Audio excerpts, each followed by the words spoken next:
Ik zit hier backstage achter de Alpha tent, want zometeen over 3 kwartier moet Muse hier optreden. Matt, how are you doing? Yeah, good. Yeah, good. How are you? This is exciting to play the new song. Very much. Yeah, yeah. It brings a completely new dimension to the band and to the live set because we're playing with a fourth person now. Not every song. We have like a fourth person who's playing some electronic stuff with us. So that's adding like a new kind of dimension to what we're doing. When was the last time that you stood on the dance floor? It must have been around the time we were mixing the album when we were in New York for a while. Then we came back to England. I was in a club called the Dark Room in the Lower East Side of New York. And The dark room? yeah, the Dark Room. Yeah, very moody. You know what they do in a dark room, right? You been there?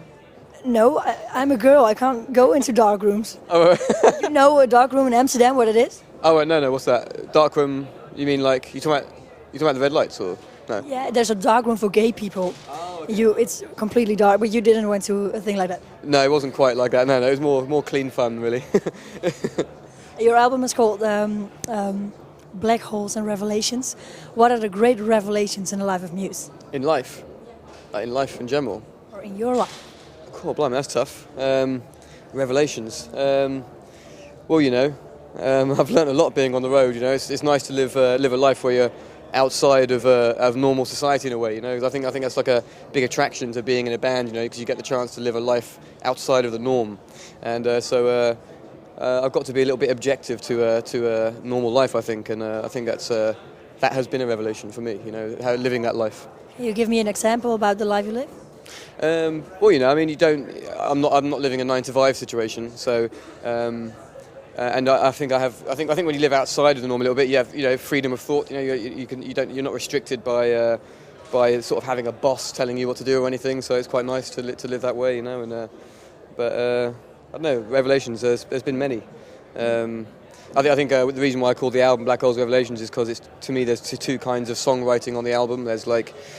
To me, the revelations are kind of personal things, revelations about yourself, songs where I'm kind of exposing something about my everyday life, like whether it be like a fight with my girlfriend or some feeling I've had about my past or something. And then there's other songs on the album, like Black Holes type songs, where I'm trying to find the sort of the unknown, more the outside of your imagination, the fringe of your imagination, and looking for things which are maybe completely outside of your normal life. And so I've always been interested in those two types of songwriting.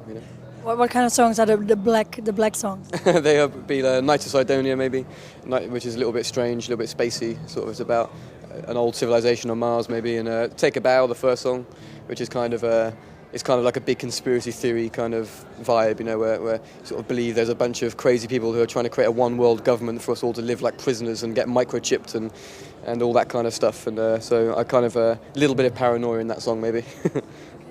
I read it in every interview that you guys were very harmonic and very happy when you were recording the album. No, that wasn't true. No, no, we had ups and downs in the recording process. Many ups and downs. We went to the south of France to start recording, and we spent quite a lot of time just trying to reinvent ourselves. Like not to break the habits, and do something completely new. And that was quite challenging to do that. And we had to face a lot of demons to get past that process. But then towards the end of the album, we started having a great time because we felt we had good songs. But the creative process can be very difficult sometimes. Because you have to push yourself outside of what is common to you sometimes. But how did you do that? I think being away from your home environment is quite important. We all went to the south of France because it was all far away from our home lives, so we didn't have like wives and girlfriends sort of telling us what to do. So we were just kind of on our own really to sort of think up our own stuff. And also we lived for quite a long time, maybe about 6 weeks or something, without any TV or internet or anything. So we were very kind of separated from the things that normally influence you. And so I think it's good to maybe take a break from those things because it's quite surprising how much you can be manipulated by just things around your normal life, whether it be TV and friends and all that kind of stuff. So I think it's good to take a break from that and get away from it and maybe find out who you really are sometimes. I heard you were influenced by Belgian rock bands and Italian film music, right? Yeah. I've always been into Belgian music, bands like Deus and Evil Superstars, Millionaire. I think it's always been very innovative, the music that comes out of there, very experimental for guitar music. I think very forward-thinking, So I've always been into that stuff, and as well as I've been living in Italy for about a year, so I became a little bit familiar with Ennio Morricone, the guy who sort of makes this kind of he's famous for making music for the Western films, but he also makes loads of other kind of South Italian sort of music, which is very influenced by some of the surrounding countries, some of the like North Africa, Turkey, and Croatia, and some of these countries that have got a very kind of different folk music to what we're used to in England. So I try to get a little bit of that stuff into the album. And how did you discover the Belgian band? I don't know really. I think that goes back from when I was maybe 14 or 15. When I first was going to festivals in England, I used to go to like Reading Festival, and I remember seeing Deus there when I think it might have been 1994 or something, and I remember them being one of the most interesting acts that I saw. They're from Belgium, yeah, or they're from Holland. They're from Belgium, yeah. After 4 albums, can you imagine a life without Muse? It's difficult.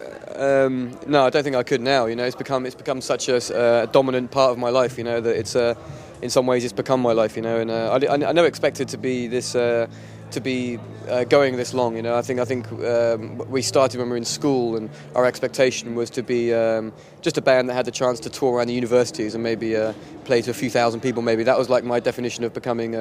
Like making it, you know, and so I think that we've gone very, very far beyond what we expected. So it's become like a major influence on me, and vice versa, I think. You think, what will your life look like when Muse wasn't there?